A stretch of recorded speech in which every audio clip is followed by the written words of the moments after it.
हमारी जो हरियाणा पंजाब में मंडियां चल रही थी उनको भी बर्बाद करके हमारे को बिहार बनाना चाहती है। हम कहते हैं बिहार को पंजाब हरियाणा की तरह बनाइए, बिहार के किसान को वो सुविधा दीजिए जो पंजाब हरियाणा किसान को मिलती है। और सरकार कहती है हम आपको बिहार वालों की तरह चूसेंगे, लूटेंगे।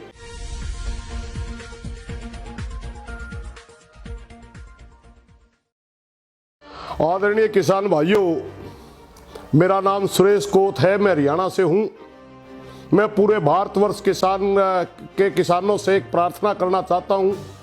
पिछले दिनों फ्रंट मीडिया ने हमारे किसान आंदोलन को बदनाम करने के लिए जितने पर्पज रचे, सरकार ने हमारे आंदोलन को तोड़ने के लिए जितने षड्यंत्र रचे, उसके बारे में मैं दो तीन मिनट में ही आपको सारी बातें बता दूंगा। हमारा रिंग रोड का प्रोग्राम जरूर था, मगर हमने वो पोस्टपोन करके छोटे प्रोग्राम ले लिए थे। लाल किले का हमारा कोई प्रोग्राम ही नहीं था। जो साथी लाल किले पर गया वो बीजेपी का बंदा था, प्रधानमंत्री के साथ उसकी फोटो है। और बीजेपी वाले साथी, आरएसएस वाले साथी आज जो तिरंगे की बात करते हैं, 40 साल तक आरएसएस ने अपने ऑफिस के ऊपर तिरंगा नहीं चढ़ाया। सोशल मीडिया के ऊपर चला हुआ है प्रधानमंत्री जी ऑटोग्राफ तिरंगे पर देते हैं, जबकि तिरंगे के ऊपर कुछ भी लिखना मना है। नारायणगढ़ हरियाणा की घटना है, वहां सरकारी प्रोग्राम था, तिरंगा चढ़ाना था, राष्ट्रगान गाना था, तिरंगे की जगह बीजेपी का झंडा चढ़ाया गया और राष्ट्रगान गाया गया, जिसमें राष्ट्रगान का भी अपमान किया। एक घटना यहाँ सिंगू की मैं आपको बताता हूँ। ये किसानों को बदनाम करते हैं। सिंगू बॉर्डर के ऊपर स्थानीय लोगों के नाम पर जो दंगाई आए, जिन्होंने किसानों के ऊपर डले फेंके, वो लड़का बवाना गांव का है जो दिल्ली में पढ़ता है, उसका नाम अमन डभास है और उनकी घरवाली बीजेपी की पार्षद है। वो स्थानीय आदमी बढ़कर के किसानों के ऊपर उन्होंने आकर डले फेंके, किसानों के साथ झगड़ा किया। बीजेपी का पुराना इतिहास रहा है, कितने आंदोलन आप देख लीजिए, देश के अंदर जितने बड़े आंदोलन हुए, ये बदनाम करने के लिए इसी तरह की पॉलिसी रचते हैं। 2014 से पहले क्या देश के अंदर आंदोलन नहीं हुए? क्या देश के अंदर उस समय कोई जनता नहीं होती थी?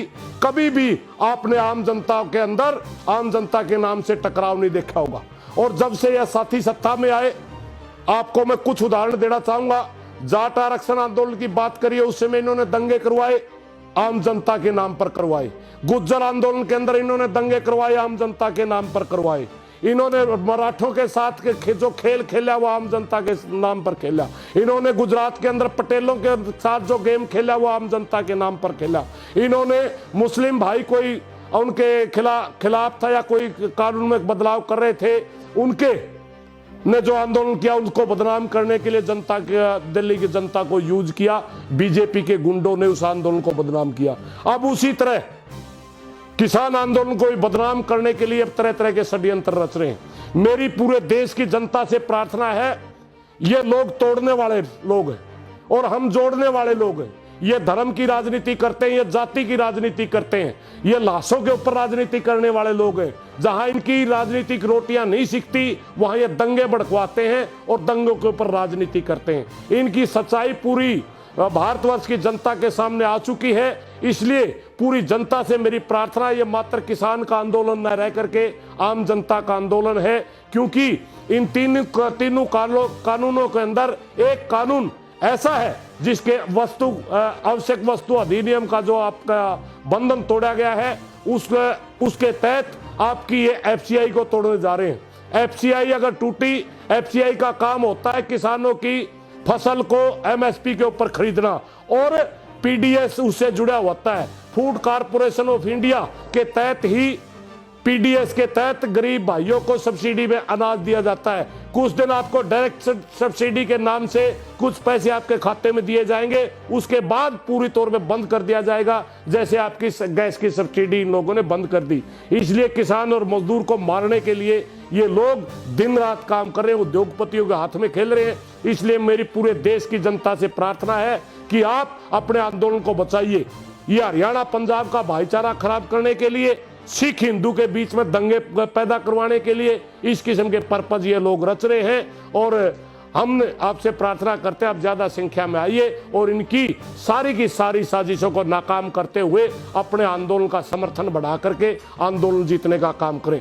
क्योंकि हमने ये आंदोलन तीनों कानूनों को वापस करवाने के लिए और एमएसपी के ऊपर खरीद की गारंटी का कानून लेने के लिए चलाया। अगर एमएसपी पूरे देश में मिलती है, आपको मैं छोटा सा एक आंकड़ा बताना चाहता हूं। भारतवर्ष के अंदर मात्र 23 फसलों का एमएसपी तय होता है। 70% फसलें वो हैं जिनका एमएसपी कभी होता ही नहीं था, आगे भी नहीं होगा। हमारे फ्रूट उसमें आते हैं, हमारे मेवा उसमें आते हैं, हमारा मीट का कारोबार उसमें आता है, दूध का कारोबार उसमें आता है, मसाले का कारोबार उसमें आता है। ये 70% फसलों का एमएसपी होता ही नहीं, मात्र 23 फसलों का एमएसपी तय होता है। हम उसके ऊपर खरीद की गारंटी का कानून मांगते हैं। मेरी आपसे प्रार्थना, जरा सोचिए, बिहार का, पश्चिम बंगाल का, उड़ीसा का, इन किसानों को एपीएमसी का पता नहीं, एमएसपी का पता नहीं। इनका इतना खून निचोड़ लिया गया, इतना गरीब बना दिया गया उन किसानों को कि बिहार का और उड़ीसा का धान 1000 रुपये वहां खरीद करके हरियाणा पंजाब की मंडियों में 1880 रुपये बेचा जाता है बिचौलिए व्यापारी के द्वारा। क्या उनका अधिकार नहीं? क्या वो इस देश के किसान नहीं? क्या वो इस देश के नागरिक नहीं? क्या उनको 1880 अपनी मंडियों में धान बेचने का अधिकार नहीं? इसलिए पूरे देश के किसान, जो गरीब किसान है, उसको एमएसपी मिले।